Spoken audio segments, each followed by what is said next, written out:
Second Half Financial Partners, LLC, an SEC-registered investment advisor. The opinions voiced and information provided in this material are for general informational purposes only and are not intended to provide specific advice or recommendations for any individual. To determine which investments are appropriate for you, please consult with a financial advisor. Second Half Financial Partners, LLC does not provide tax or legal advice. Please consult your tax or legal advisor regarding your particular situation. Please do. We give you the questions you want to ask, as a matter of fact, here every morning with a look at the Wall Street, see what's going on with your money, with the help from Philip Statler at Statler Financial Services, who is on the phone right now. Philip, good morning. How's life this morning? Hey, good morning, Dave. Doing well as we close out this first full week, this last full week, I guess you'd say, of this month. And then before you know it, we are in September. And it's going to be interesting to see where we end up. And we didn't have a Fed meeting this month, so interest rates stayed the same. However, you and I talking before we went on the air, interest rates are definitely going to be a big subject of discussion later this month or next month. Yeah, later on this morning, as a matter of fact, because our new Fed chair, Kevin Warsh, is the keynote speaker at the Jackson Hole, Wyoming retreat, where all the big heads in finance show up and talk about what they think should happen, and real decisions are made behind closed doors, even though nobody admits they actually do. They've already had 3 Fed governors get up and say, we think rates need to go up, and everybody knows Kevin Warsh was appointed by a president who has been campaigning for rates to go down. He's actually turned pretty sane since he got on there. I mean, everybody was afraid that he was going to be a mouthpiece for President Trump, and he really hasn't necessarily been so far. But nevertheless, his bias toward looser money is generally a pretty good chance. His next meeting with the Open Market Committee, by the way, is the 15th and 16th of September. So that means they're going to miss the next PCE inflation number. You and I were thinking that it was going to be the 4th week. The PCE comes out at the end of the 3rd week generally, so we're going to be kind of flying blind, and what we've got right now doesn't look like an inflation picture that Mr. Warsh is going to be very happy to try to defend, does it?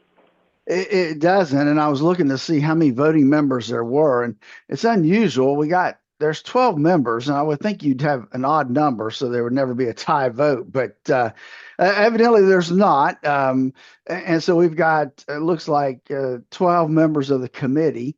And, I'm not sure where that vote's going to end up. And what happens if it's 6-6? How do they break the tie? I got to assume the chair provides the tie-breaking vote. I mean, if it's a 6-6 tie, how the chairman votes, I would assume, and that's, again, an assumption, and we all know what happens when you assume. But and I included him in the 12, so maybe he doesn't normally vote unless there's a tie. That's possible. That could be it. But nevertheless, he's got an interesting row to hoe, and this might be one of those rare Jackson Hole speeches from the Fed chair, might actually move the market. Yesterday, it was party time after NVIDIA beat it out of the park on their report the night before. Dow was up 106, S&P 500 was up almost 0.75%, up 55. NASDAQ was the party time, as you'd expect, up 1.57%, up 411. And the Russell 2000 got into the party, too. They were up by about 0.25% without the impact of a lot of the big tech stocks in the Russell 2000. It was a party time driven by NVIDIA, who now is worth $5.5 trillion in market cap. Man. That's mind-boggling. I was giggling. And you look at this. And you look at this, Dave, and I was looking at things like Walmart and a couple of the retailers yesterday, and they were taking a bath yesterday. So you had some big retailers heading into the red yesterday, continuing. And so this is really driven a lot by technology. Yeah, I was looking at my list of mega caps, and I don't have a lot of them on the mega cap listing, but I know Walmart dropped by over 1.5%. Amazon was also down by 1.5%. They're kind of a hybrid between tech and retailer, so it was not a broad-based rally overall. It was very much tech-driven yesterday, wasn't it? It was, and let's just say who the biggest winner was yesterday, as far as I can tell, was Salesforce. Salesforce yesterday up 22.5%. Holy crud, that even dwarfs NVIDIA going up by 17%. It was amazing. It Yeah, was, and CrowdStrike was up 20%. if you can do it with artificial intelligence, yesterday was a good day for Good your day. stock, methinks. Yep, it was a good day. We were giggling before we went on the air. Jensen Huang, the chairman of NVIDIA, told reporters that NVIDIA is building an ecosystem that can't fail. And my initial reaction was, old Jensen wasn't around during 2000. Last time people figured the world had changed permanently, right? Yeah, exactly. Yes, you never say that. No, there's Oh, always something that can cause you to fail. oh yeah. Even Jeff Bezos has said, hey, face it, eventually Amazon is going to be bankrupt. Now, he knows that the trends change, and he can't always predict where they are, no matter how big and how profitable and how good Amazon is. He knows eventually the business model that's favored by the consumer is going to move on somewhere, and I don't think Jensen has really been thinking that far in advance, has he? No, I don't think so. I suspect not. Suspect not. Other tidbits we got out this morning. Let's see, Middle East is a little bit more, at least optimistic for the moment. Iran and Oman say they're moving closer to a deal where they can jointly administer the Strait of Hormuz, which might get rid of the ransom that Iran has been charging people to go through there. Unfortunately, PayPal. that has, yep, PayPal. PayPal. They fell Getting apart.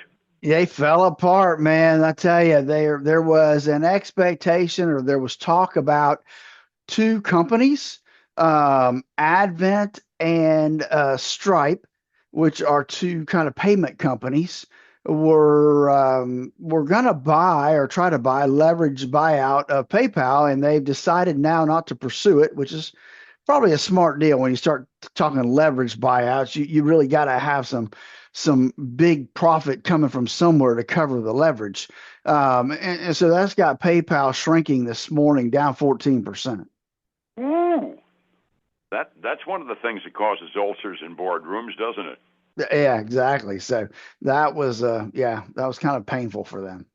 Ooh, talk about painful. Mortgage, even with the feds, even with the federal government's attempt to try to push interest rates down, mortgage rates are still stuck around 6.7%.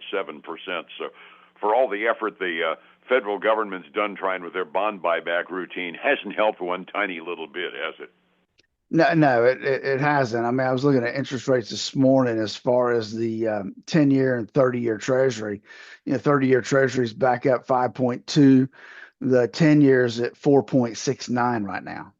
And it's been trending upward all night long. It's up another 12 basis points just from what I've got here. So, they're going to have to do an awful lot more bond buying to make that happen.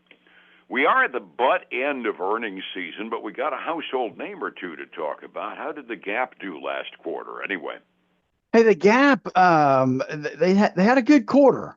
They've got a couple things happening. Let's just say first they beat on earnings. They came at 52 cents a share, beat by 4 cents. However, the big thing for them right now is they made an announcement that they have a new head of Old Navy. I guess he's going to be the president of Old Navy. Michael Francis is going to take over November 2nd. And that's really the big thing that's got Gap, I think, moving ahead. It's up almost 19% this morning. Cool. And they're one of the stores that's been kind of sandwiched positioning-wise for a little while. And I know they've had a couple of rough quarters, so it's good to see them finding a turnaround, even if it's just optimism, right?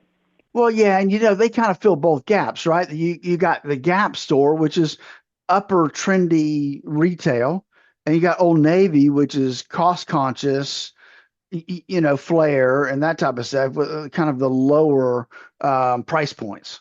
The home of the generic hoodie. Yeah, there you go. That pretty much is the way my kids always responded to it. The only other earning I have is Marvel Technology, and they came out and they beat on earnings by 3 cents a share, came in at $1.10. And so they're talking about their margins changing, and so they're trading down about 7.5 this morning. Ooh, yep. It's got to be high tech before it runs, and sometime even the high tech Even the high-tech firms don't do it. You know, we're talking about things like NVIDIA skyrocketing, driving the whole market up and whatnot. You give advice to help people preserve their retirement funds and make sure that they're got a plan they can actually count on when they retire. What kind of advice can you share with us this morning on that Well, topic? today I want to talk about some flags, red flags, right? Red flags on today, Freedom Friday. We'll talk about things like, the number one red flag is pressure. Somebody says, hey, this rate's only good today. A real plan is never a now or never decision. Red flag number two, one solution for everybody. If the answer is the same annuity or the same fund, no matter who walks in the door, that's a sales script, not advice.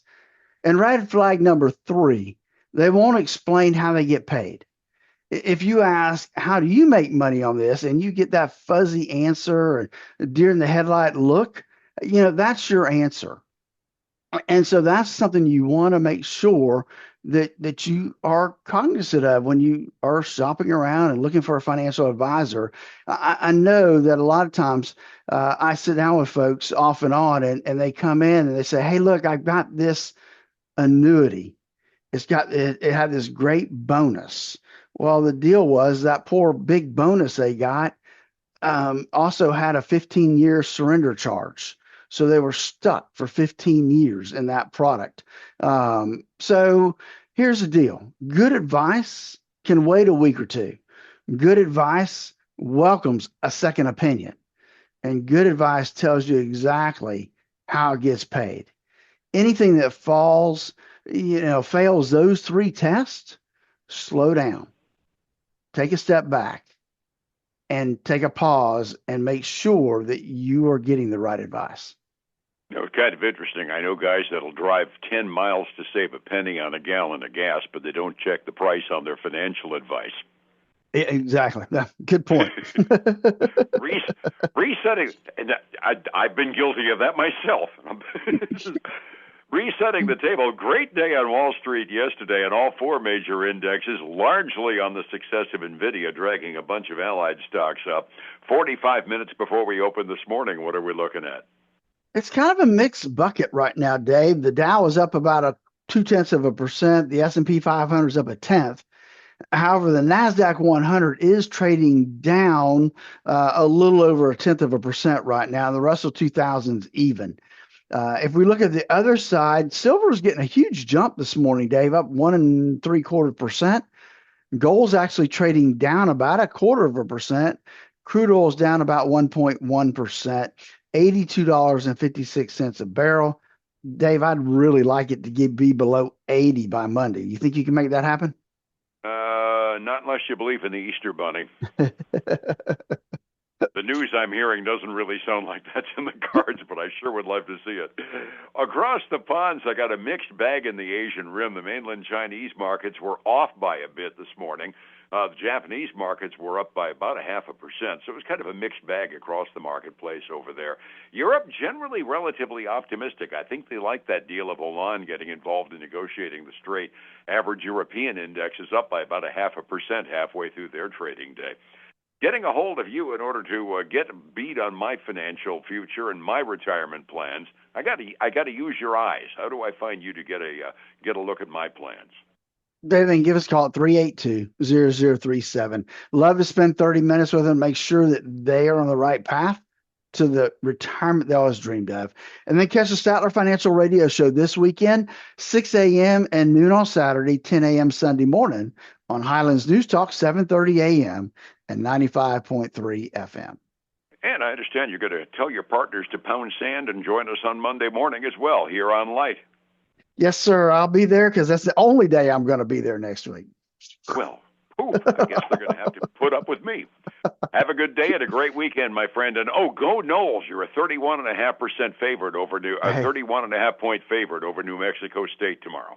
Well, hey, we got to take one game anyway. Hopefully. Well, I'm going to be optimistic. I'll be optimistic. Catch you Monday. It's 105.7 Light FM and Statler Financial Services. Philip Statler. The market goes up. Hey, folks, glad you're with us this week. Hope you'll join us next week. Have a great weekend. Until then, bye now.